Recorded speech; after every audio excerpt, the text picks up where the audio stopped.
Wind is wind, right? The tree might represent Earth. Life. Plants. and then in the center with our bowl representing All the elements. Everything. right, the embodiment of them all, right? Yeah, so how it all works together. Okay, aloha. Follow man is on his way, just so that you all know. So let's go to this one here. Someone besides the artist. Where is the aloha in this one? Fine. Within that dragon. In the dragon, where? Not the inside, it's like it's very center. So the aloha is in the center. Wait, this is. So I'll just leave it like that. The aloha is in the very center. And what is the dragon doing to the aloha? Giving it more power. Yeah, maybe give it more power. Or the aloha is giving the dragon power. Okay, so artist. The aloha is in the center and the dragon is just like. Okay. Is aloha also making the dragon kind of happy? Is he able to smile?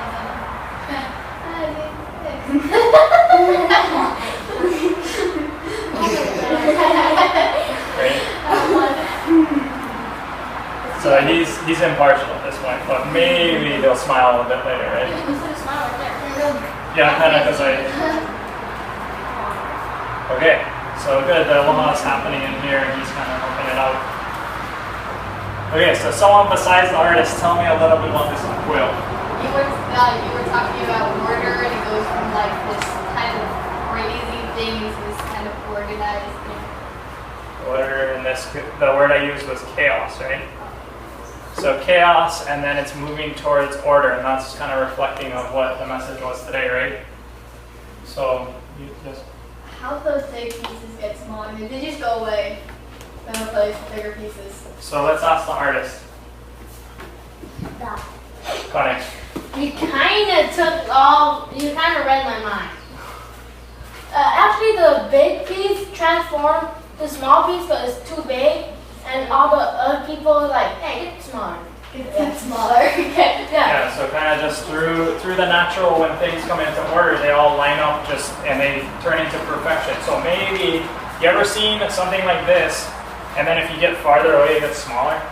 Yeah. So maybe, even though it looks like they're all in order from here, maybe it's your perspective has changed, right? So some of them are farther away now. Maybe, right?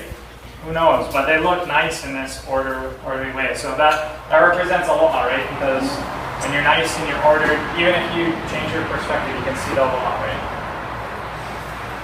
Okay. So someone besides the artist, tell me about the aloha here. She's the artist. Oh, you are the artist, okay. You raise your hand, yeah? Kelly, you raise your hand? Okay, tell me about it. Yeah. There's a plant on top of that pot, and apparently it's making rice cake or something.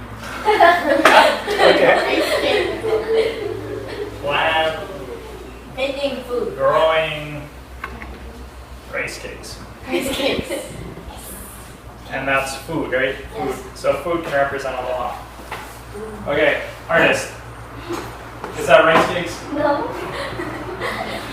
So first there's a small little bowl, and you try to fill it with a little bit overflows, and there they get another bowl, and then you try to put it, but there's too much, and then get another bowl, but it's too much again, and then another bowl, and it's too much again, and then another bowl, and it's too much again. Now, I don't want to keep on making bowls. So this is like, I can just go like this and put dots Infinite. or just maybe, what's another way of representing infinity? What does that look like? Figure 8 on the side. Yeah. Figure 8. So like you just do this, that, and you just add like little eyes, little mouth. There. Alright, so infinity can help you see further. Okay, so now that we've gone over, we filled ourselves up with aloha, and there's a few other people here. Perhaps we could sing for them to kind of share with them our garden.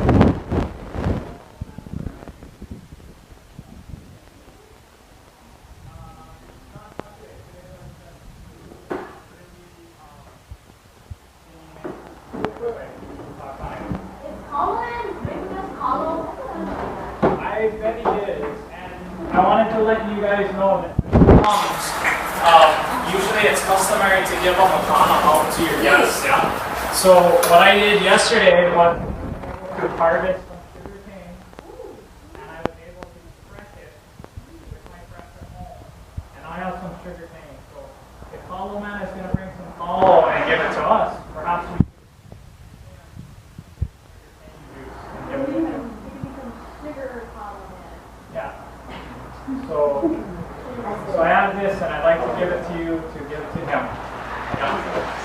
So I'll take questions. Yes.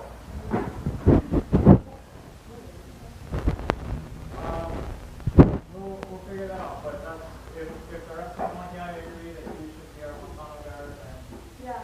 yeah.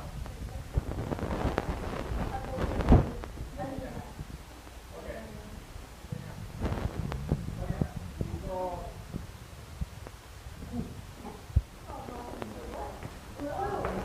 And let's turn around so we can face our guests and our audience here.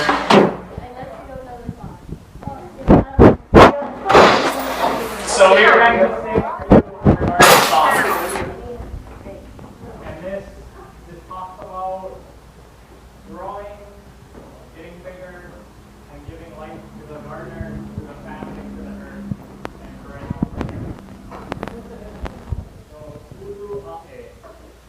Maike, ukukukue, lau maika, lau laue, ulu maika, ulu ulue, ulu hae, iola kamaya, iola ka ohana, iola ka honumae, ulu hae. Ow!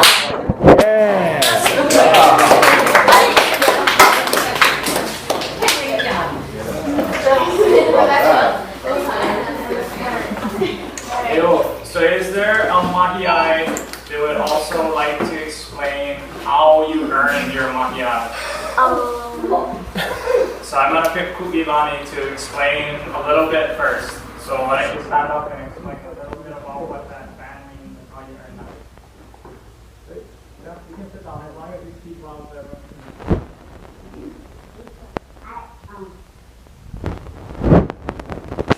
I am a band by Kumi every day and Kumi plant the garden.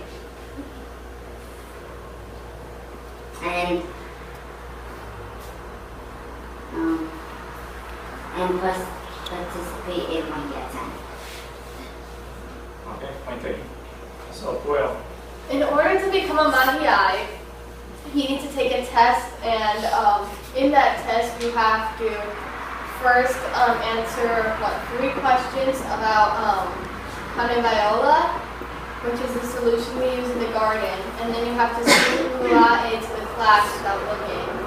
And then you need to read a mahiai statement, which is kind of like an essay about how you're going to act in the garden. It has to be a page long.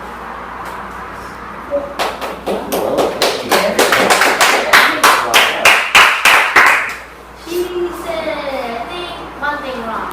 It's 2 questions, not 3.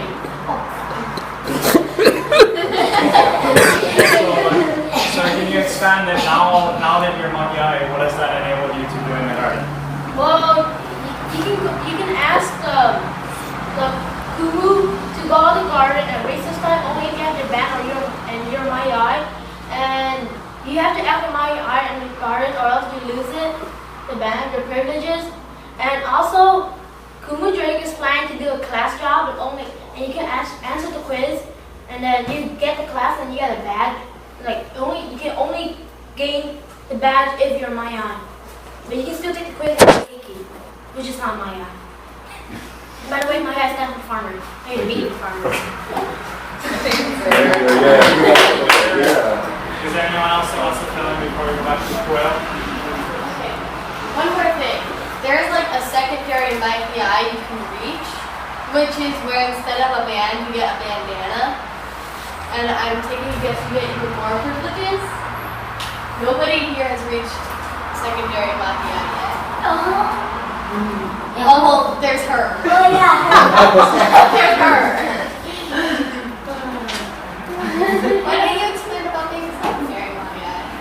Mahiai First Class? Yeah. I believe that program's in development right now. Yeah. So, what else can we do till Hollow Man gets here? Maybe we should just all think about Hollow Man arriving and maybe we'll get here sooner. Yeah. We can all draw pictures of Hollow. Yes. Fine. We can think about how I running to Korea. I don't know. Well, let's before we get to that, let's go around and let's say what our Mahiai name is and what it means to us. And let's start up here in the front left. So, what is your Mahiai name and what does it mean to you? Oh, wait. That's the right. Sorry, it's my front left. It's your front right. Yeah, that's my front left. My Mahiai name is kalo, and I think it means strong. But Drake told me. So yeah. My Mahiai name is Kuhil. It means the light in the body. My name is Kane, which is one of the gods of Hawaiian culture, I guess. And the thing, it means like the god who gives life, and I want to help life. It's cool. What? It's cool. Oh, yeah. Me? Oh, scared. Mahiai. My name is Mahiai. That means the blossoming of a flower. Am I done? Yeah, okay.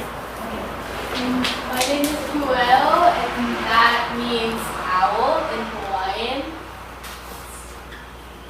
And what does that all represent? The owl represents knowledge.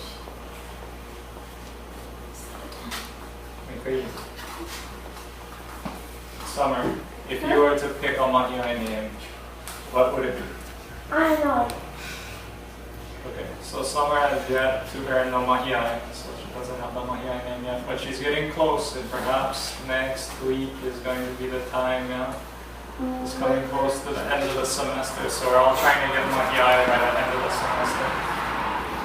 And so think about it. My Mahiai name is Pele, and it's the name of a goddess. And to me, I think it means to take and to give back.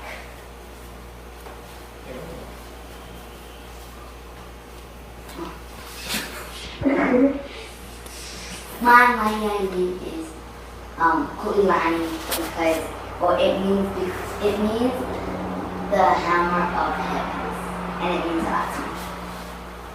So what does it mean to you? It What does it means- represent? It means the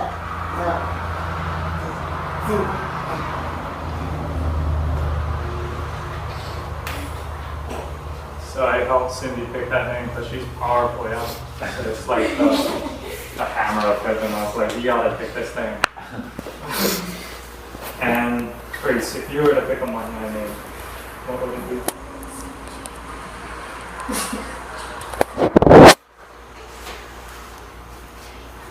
So maybe that's Ikeole? I don't know.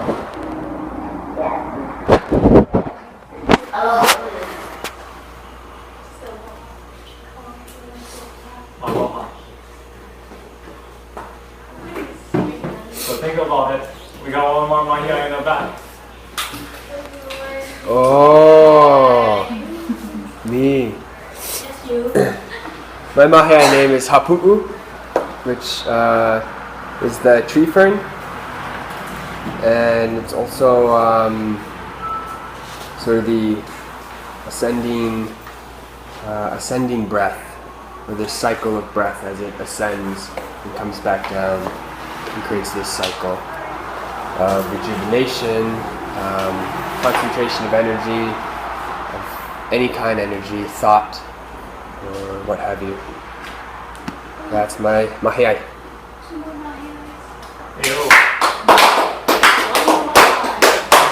Kumu, what is your Mahiai name and what does it represent to you? My Mahiai name is Mahina, which is the moon, and the moon every day brings something, brings something different and new to the farmer, to the garden. It has different phases, and just like the moon, I feel like every day I bring a different part of myself to the garden, and whatever I have to give that day, those are my gifts for that day. So I chose Mahina.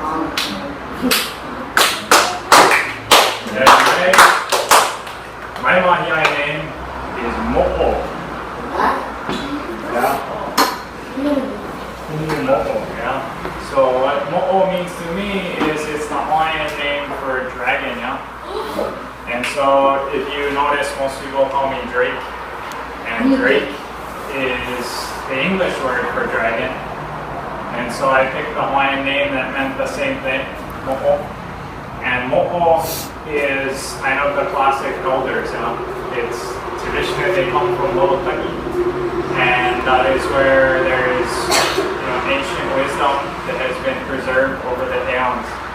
And so I picked that name because I come here to present my knowledge on natural farming, which is pretty ancient knowledge. Yeah? We're doing pretty simple stuff. We just need what is our main ingredient we use? Nature. Yes, nature. So everything from nature. And the thing that makes nature sweet is? They run life. What did I say I wanted to be named after? Taylor has it. Sugar cane, right? So sugar cane. So bringing the knowledge of how to replant the sugar, how to bring, that made this area rich long ago. Or actually not that long ago. Sugar only went out in the 80s, right? Which is before you and a little bit before me, but I'm 107, so. So you remember it well. Yeah. Yeah. But I hope that by our sugar cane, we press this sugar cane juice, it's delicious. And since Kalo Man is taking such a long time, I don't know, do we got cups? I think we do. So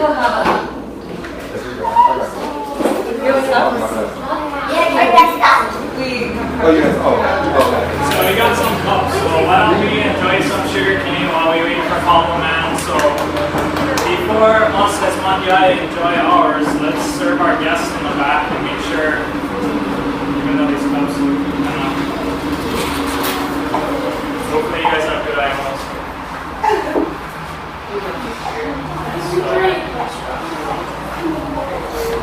So how many guests do we have? 1, 2, 3, 4, 5. 6. Okay, so let's have couple come up and start. Come here and I'll start thing guys, okay? So if everybody's ready, let me hear you start. I'm ready. I'm ready. Right on. I'm a little more excited for y'all than you are maybe for yourselves, okay? Thank you so much. Because I get to share culture. Now here in Hawaii, if you notice, we have a big blend of culture, right? Right. Okay. Now here's what's going on. When you got a lot of culture, you got a lot of products and foods and varieties of different beliefs, peoples, and many other things. So how many of you in here like food? Okay, I do as well. Now with food, let me get a little pen here. What we get, food also translates to agriculture. So let's put this. That represents agriculture, okay? For me, luckily, I was fortunate enough to meet a couple kupunas, which became my teachers, was able to teach me about my culture. Now one thing about culture is usually made up of where you're from. So there's something that we know in agriculture, or we like to say in agriculture, we can say macrobiotics, okay? Now it might sound like a funny word, but what this means is to be aware and to eat and harvest and farm within your region, your season, and your terrain. So luckily, all of us here who live in Hawaii, we have a special place, okay? Now if we was from Alaska, we got the Eskimos. If it was from Australia, we got the Aborigines. Here in Hawaii, we had the Hawaiians, but more importantly now, we have a big mix of a bunch of cultures. Now, when we have these cultures from all over the world, we might have Japanese people, Chinese people, Polynesian people, right? We got Asians and so on, just like me. I'm actually Hawaiian. How many people in here is Hawaiian? Okay? How many of you think or feel you're Hawaiian, but think you might not be Hawaiian? So some people feel that way as well, right? Now what about the word haole? Okay? So now some of you, she's raising her hand. How many of you feel, might think you may be or may not be haole? Okay? Okay. Right on. So again, I was fortunate enough to have a couple of these kupunas who was able to share with me what these words really meant. Okay? So usually when you have a visitor to Hawaii, okay, or any other place around the world, they're normally a visitor. Okay? So what we got here is some people consider people who are visitors a haole, and some people who have been born here through blood or ancestral ties, Hawaiian. How many of you was born here? Right on. Okay? So some people consider that Hawaiian. Now what my kupunas taught me is Hawaiians come in all colors of the rainbow. That means it doesn't matter what blood or where you're from, you can actually come here and become Hawaiian, okay? What Hawaii really means is actually a human being. So for example, when you get the word ha, okay, and vai and e from Hawaii, what it really means is breath to the Hawaiians, and vai means water. So sometimes we learn that our bodies is mainly water, and some part of us might be, special or spiritual. And to the Hawaiians, they would call that their ha. But Hawaii really meant not only a place, but who they were. Or it really meant a human being, or a Kanaka, which really didn't mean Hawaiian, it just meant human, okay? So now, when you get the word aloha, how many of you know the word aloha? What does this mean? Hello. Hello? Anybody else? Goodbye. Goodbye. Let's think about Okay, goodbye. it. Love. Love, okay? So aloha is another very special word to the Hawaiian people, okay? And again, what you start to find out is that even if you're not from here or not of Hawaiian blood, you still can be Hawaiian. And this is where it matters. If you have aloha, okay? So to some people, yes, it might mean a word. So something like hi, bye, I love you, thank you, and so on. To some kupunas, it might be a sentence. And to some other kupunas, it could be a paragraph. Okay? So this word aloha really boils down to having respect for, and it's okay to have respect for something bigger than yourself. That's a little fun to imagine. You're special, we're special, we see stuff going on all around us that is special. So it's comfortable and it's okay to believe in something bigger than yourself. So to the Hawaiians, aloha was more than just a word. So again, you see the word ha in there.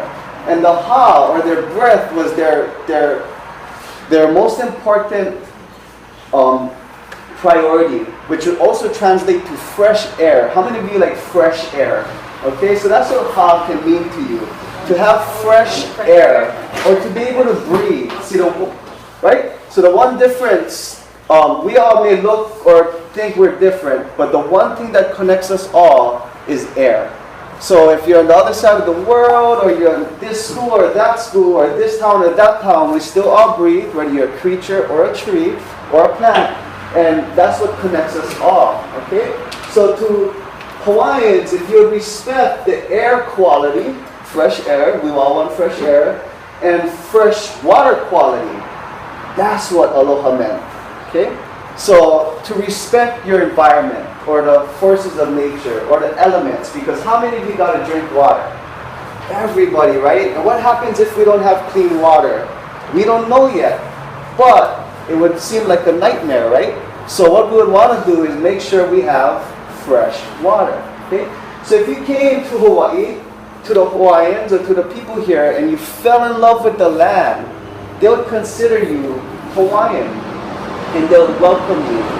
But if you did not respect the creatures and the water and the forestry and the wildlife and the people, then you would be considered haole. Okay? So how many of you respect the culture or the people here? Okay? So everybody could consider yourself Hawaiian. Okay? And if you respect animals and nature and water and air, you probably are not haole. Okay? So just understanding that really gets back to the land. Because to the Hawaiians, the most important thing was the land because the land gave them food. So for parents, we like to take care, and I'm not a parent, but for parents, I'm an uncle, we like to take care of our children. But in order to take care of our children, we need to take care of their land. So to the Hawaiians, the land was their top priority because they knew if they had the food from the land, they could feed their children. So the land and the children was one being, okay? Now when you came here and you disrespect the land in any place, right? If you went in North America, you went in Alaska, you'd have to deal with the Eskimos or the Native Americans or, the people of that land, okay? So here in Hawaii, back to where we are. We're here in this school. We have a farm outside. We got a beautiful environment, fresh air, fruits and vegetables all around us, okay? So what we got now is we got agriculture, or we have our aina. Because when you respect air and water quality, it eventually means you want to get that fresh water to the salt water. So to the Hawaiians, it's like vai, fresh water, and kai, the salt water. Because when those two combine, you got miracles, okay? This is called the brackish, fresh, or sweet water, or the cosmic water, okay? Where the fresh water and the salt water meets.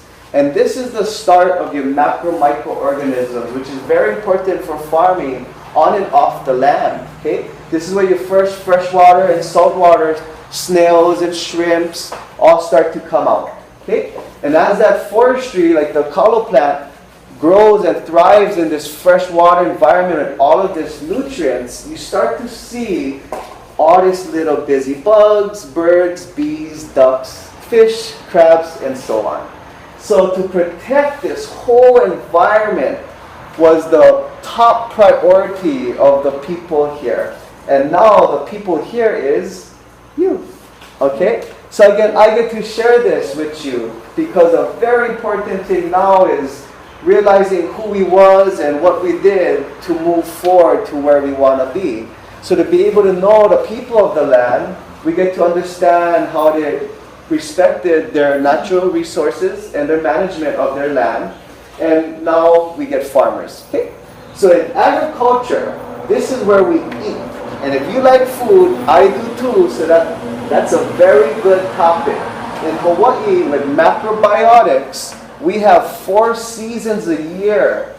On Big Island, 11 out of 12 climates. Okay? Some other places around the world don't have what we have here. So times when they might be in drought, storms, rainstorms, can be thunderstorms, can be hurricanes and tornadoes and earthquakes, can be so many different things that could be going on, and they just could be out of season. If you're out of season, your plants just won't grow. For Hawaii, it's a special place. Okay, in the 1850s, 1800s, Hawaii is the #1 exporter of food in the world per capita. Okay, so if you have food, you can eat. The Kupunas say, if you don't plant, you don't eat. Okay, so agriculture gives way to education, which is why we're here today. So we could say there's curriculum in food, or there's education out of agriculture, or there's science in your patch out here. There's technology that needs to take place in your farm out here. You guys probably engineer some of the things out here, you get your canopy, you might have some beds, maybe irrigation. And you get agriculture, so you got to plant, you get depth and width and cubic feet and harvest and weight and amounts, okay? And you also get math. How much did you get? How long did it take? How much did you plant? How much seeds? How much water? So all of this is going on in agriculture. So we can say that ag is the mother of education. Okay? So in education, when you guys are your age, I remember when I was 6th grade, okay, you might want to you're interested in science. You might be interested in technology or engineering or agriculture, right? Which is why we're here. Maybe math, okay? So all of these topics you can find in the garden out there. Education gives us our culture. In Alaska, where it's very cold, they probably, and actually don't, because they can't farm it, survive off of tropical fruits and vegetables like we can. We get lettuce and tomatoes and pineapples and coconuts and guavas and all kinds, pineapples, that can grow here. Some of them can go 2, 3, 4 times a year, okay? Some places they have no choice. Things cannot grow if it's out of season. And that makes up their culture, because some people gotta eat well blubber. Okay?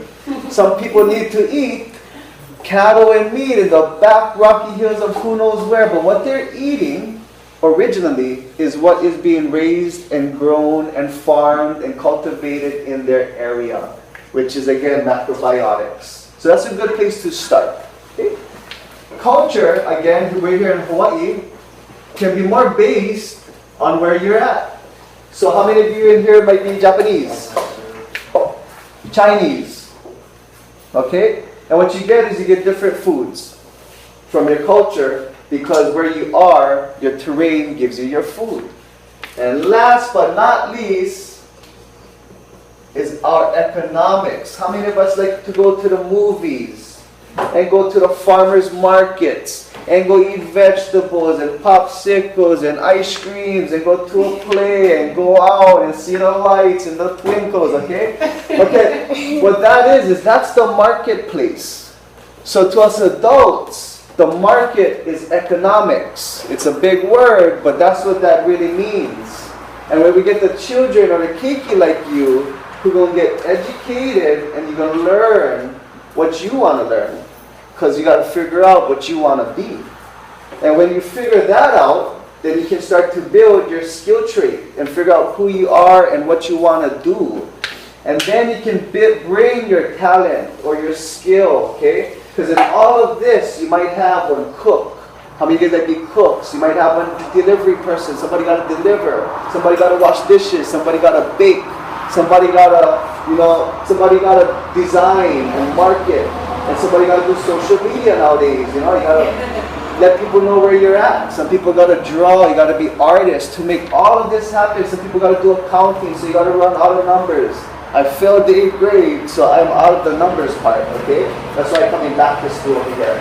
Anyway, so what we got is an awesome system which primarily starts with education. So the best time to be in school is when you're in school. For me, I got to come back, okay? So here's what's going on. When you're able to figure out what you want to do and who you want to become, the teachers here help you build your skill trait so you can bring that skill trait to the marketplace eventually. And you can have the public relations with people, okay? Your family might make mochi, or they might make poi, or they might catch fish, or they might farm cattle, or they might weave one hat or one shirt or something. And that at the marketplace, which we like to go visit, is what they call skill trait, okay? And that brings value to the market. And this whole cycle is how we become a community, okay? So next thing you know, you guys are the new teachers, or you're the new coach, or you're the new engineer, or you're the new guy at the marketplace selling who knows what, or girl, okay? So, that's kind of why I'm here. I was able to take my culture, which is the Hawaiian culture. I'm Hawaiian, Japanese, and Chinese, okay? So I'm a Hawaiian Asian mix, like everything, most things around us, okay?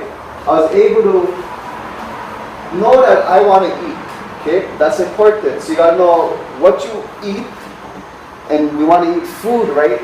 Okay, and you want to drink juice. So when you drink juice and eat food, you want to know what's in it. Okay, and the easiest way is to be able to grow. And if you cannot grow or fish or farm, you do what you can do and you barter and trade. And your trade might be crafts. Okay, it might not even be in the farm or in the fish pond. But this is economics or the marketplace. So when you go to the market, you can see everybody might have glass vases and hats and shirts and candies and foods and drinks and smoothies, okay? Right? She's all getting pumped up over there. So what you want to do is figure all this out. For me, I did. I found out that I like taro, okay? I found out taro was a very healthy superfood. This might not make sense to you, but it's rich in fiber and amino acids and vitamins. It's low glycemic, complex carb, and later it'll start to come together, okay? But there, from the taro itself, I figured out I like eating it just as is, steamed. Okay, this is like whole taro, almost like potato or sweet potato. I just steam it and eat it. Then I mash them up like the Hawaiians would with the stone, you know, the pa'iai. I hit it, I pa'i the taro. And I get something like poi, okay? Something where the taro is now mashed up. It's like mashed potato, okay? Or a zuki bean for the Asians here, okay? And with that, I can eventually mix it into what I brought today in the cooler. That's kulolo. This is how many of you know what kulolo is? 1, 2, 3. Any of the keikis? Okay, how many of you know what poi is? Okay, let's leave the teachers out. Let's get the children involved. Okay, so we get, some of us know what poi is. Okay, so when you take taro, very popular kalo in the Hawaiian culture, their most traditional pre-contact Hawaiian dessert was kulolo. So if you don't know, you're going to try it today, okay? And kulolo is traditionally made with taro and 3 forms of coconut. Coconut meat, coconut water, coconut milk. That was a pre-contact Hawaiian dessert before the visitors. Nowadays, we add a sweetener. Something like maple syrup, agave, honey, sugar. And most common is brown sugar.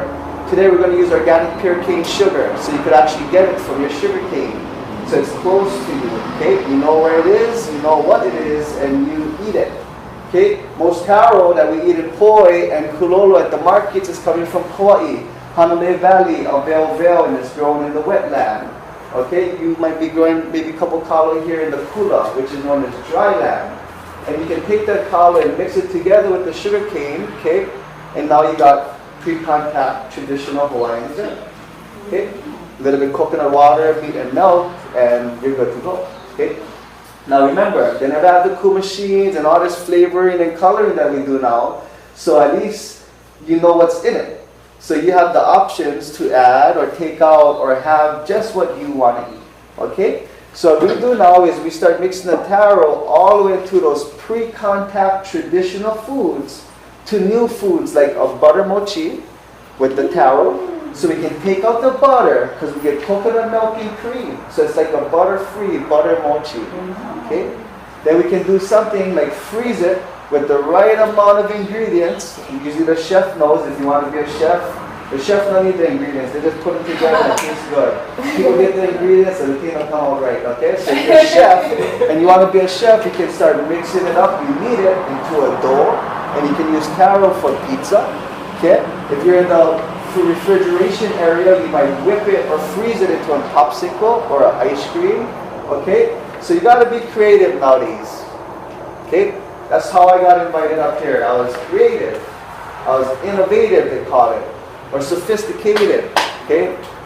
If we stay in the past a little, that'd be like riding one horse down the road. The car's going to have to overtake you. We get cars now. Okay? So you got to kind of, mix together. Like you can have solar panels helping you here with your gardening.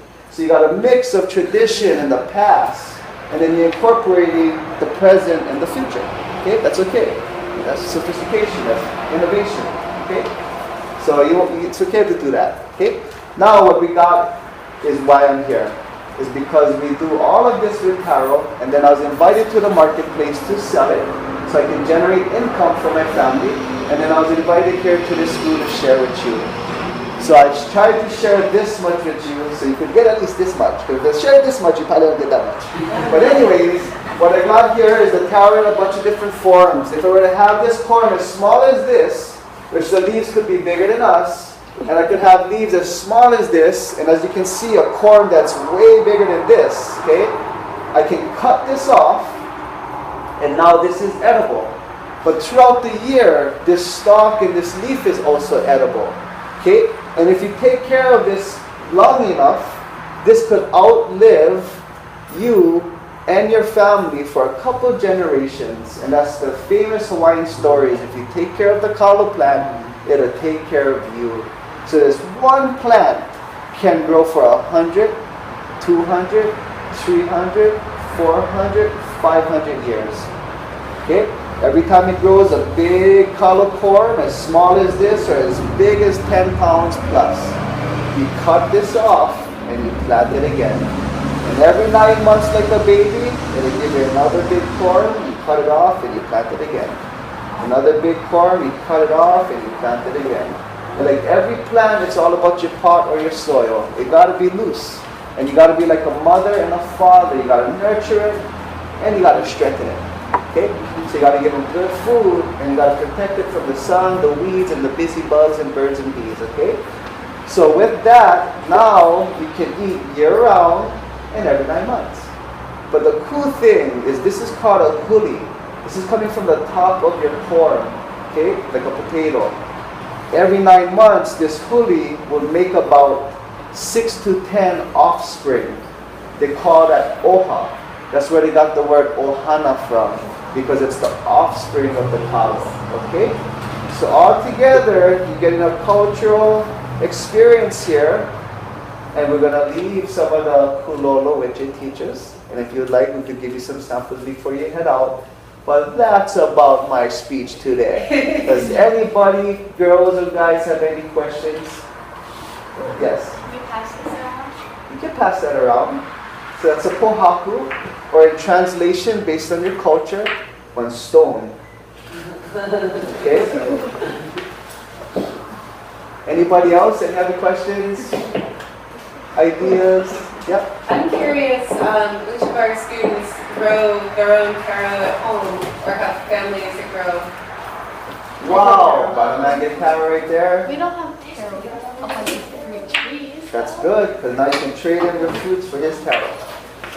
We got a lot. Like our fruits are this big. Oh my god, you gotta give you a little more taro. We got some lemons. That's good. So you can make lemonade, take them to the market, and get you 2 bites.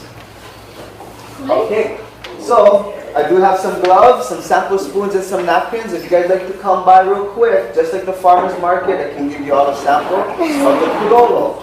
Now remember, it's a dessert, okay? So, and it's a free contact Hawaiian dessert, so give them a chance. Nowadays we get sneakers and Oreo cookies and all kind of other stuff. But just like this sugarcane juice, you know, we'll try it how it used to be made. Now they might put some other stuff in there. So remember, ingredients is important. Having stuff close to you, source close to you is important. Knowing what's in it and read it. If it has X, Y's, and Z's and you can't explain it, you better go ask somebody. Okay? Other than that, taro, coconut, sugarcane. That's pretty simple. Okay? Orange juice should have orange. Strawberry juice should have strawberry. And look, you get 6, 7 ingredients. You might have to raise your hand and ask some questions, okay? Other than that, thanks so much for your time and your attention. I'm going to set up a little, and if you do have any questions, let me know. But you guys can stand in line and let me get you some samples going. Okay?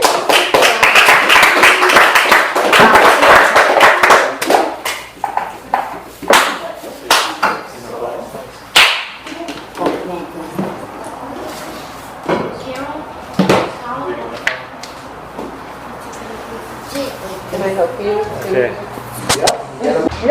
So some of you did try kulolo Thanks. before. Skynes, You can compare it, you know. what do you think? Pear, I've never had it And before. if you never had it, Pretty good you dessert. can say you tried it. Where do you have today? The most traditional pre-contact Hawaiian dessert.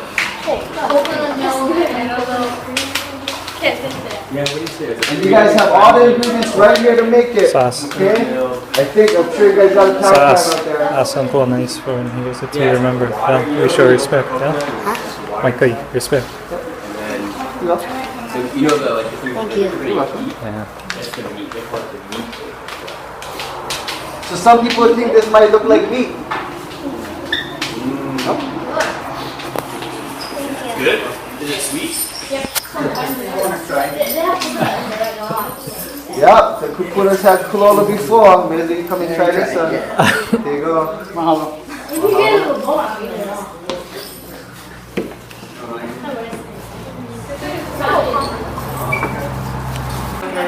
No emu.